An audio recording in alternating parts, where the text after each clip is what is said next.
Hello, Goalkeeper. Thanks for coming to a new episode. And on this episode, we're going to be talking about a topic that is coming soon, especially for Division One athletes, and is really important for regular players as well. So we're going to be talking about preseason and how to actually tackle preseason the proper way. First of all, if you're a goalkeeper coach, I want to emphasize also the aspect of the coach during this preseason.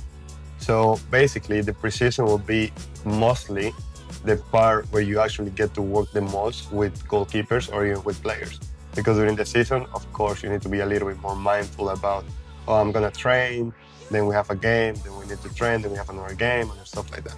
So during preseason, you have at least a little bit less of demand on the games, on the travel, and all of this. So you can put a little bit more of demand on the actual field of what you want to develop. So I think as a goalkeeper coach, one of the most important keys factors is to have a certain plan of what your preseason looks like, what kind of activities, what kind of demand you're gonna have for this.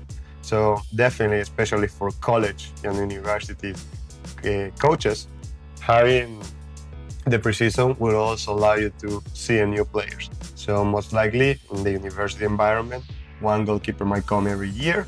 So setting up those standards of how we do things and how we're going to be doing the things this year is going to be crucial.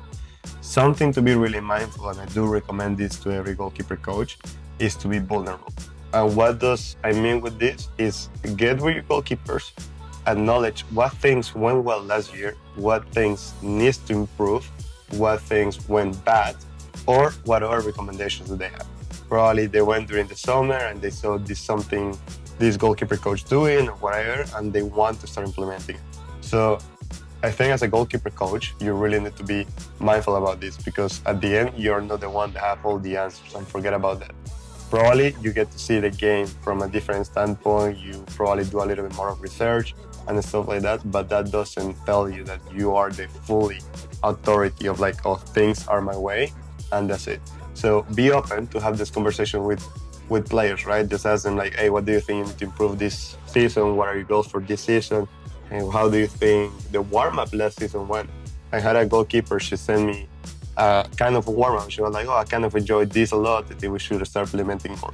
But as a coach, you need to start creating that relationship.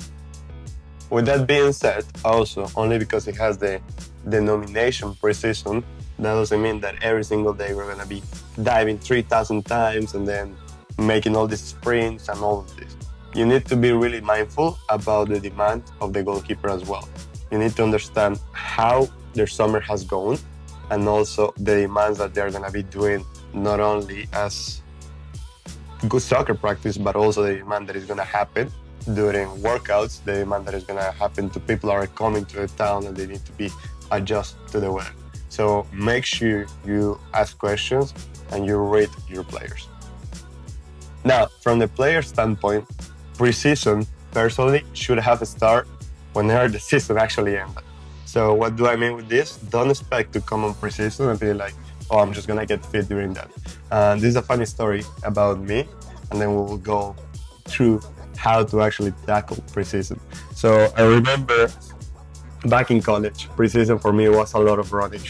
So of course it goes down to a mentality of like, well, I'm doing a lot of exercise, I'm burning a lot of calories, and it's just tough.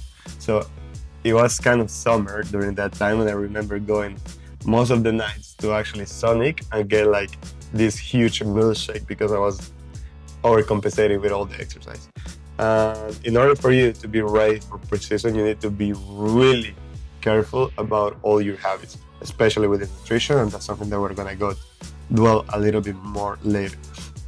So going back to the first topic, or the first thing that I mentioned, preseason should have started the moment that you actually finish the season. Why? Because I do believe as an athlete, you need to be ready the whole year. So basically, if from 2 months before you will have asked me to play a game, I could have, only because I need to be fit the whole time. You're that full-time athlete. That doesn't mean that you're gonna be working for 3 months and then giving up for 4 months, right? You need to be year-round fit. And with that being said, whenever you finish preseason, of course, you get a small break regarding mental overwhelming or just your body trying to heal a little bit, especially if you're a goalkeeper, you're hitting the ground and all of that. But be mindful that you still need to do active recovery. So active recovery means like joggle a little bit, going for walks, yoga, stretching, lifting weights, probably not as heavy, doing a little bit of overload and stuff like that. So being really mindful about that. Now, coming to season, some stuff that you need to be really mindful is gonna be nutrition. That's gonna be the most important one. So don't do the same mistake that I did about like, oh, I'm burning a lot of calories, so I get to eat more cookies. Think about it. The nutrition that you put is basically the food that you put into your car. So if you can deal in that nutrition part, you are winning the game already. Be mindful as well your recovery. So of course the demand is going to be huge.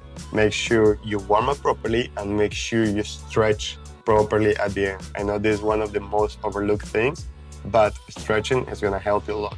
And sleeping. Sleeping is going to be crucial. If you can take naps, take those naps, but make sure you at least taking 8 to 10 hours in the evenings. So don't think that because now you're with your friends again and you're in college or whatever, you get to hang out until 3 a.m. and then wake up at 7 a.m. and actually try to play. So nutrition, sleep, hydration, crucial, key aspects. Now, preseason, like I told you, I mean, you should have already been fit. You shouldn't have arrived here expecting you're going to be fit. Something to be really mindful about as well is to push. Like, it's not going to get easy, but this is going to set the tone of you making it to the season. So really push, being mentally strong, support the teammates, right? Have conversation with the coaches of what things they believe they need to start working right away for you to be ready for the season. So basically, it's a short video, but in conclusion, what we want to say, or I want to say, is that if you're a goalkeeper coach heading to preseason, make sure you really have a good established plan and make sure you have communication with your goalkeepers. Now, if you're a goalkeeper, make sure you have done your job during summer and also make sure to really emphasize your recovery. Thank you very much, guys, for watching this episode, and I hope to see you in a new one.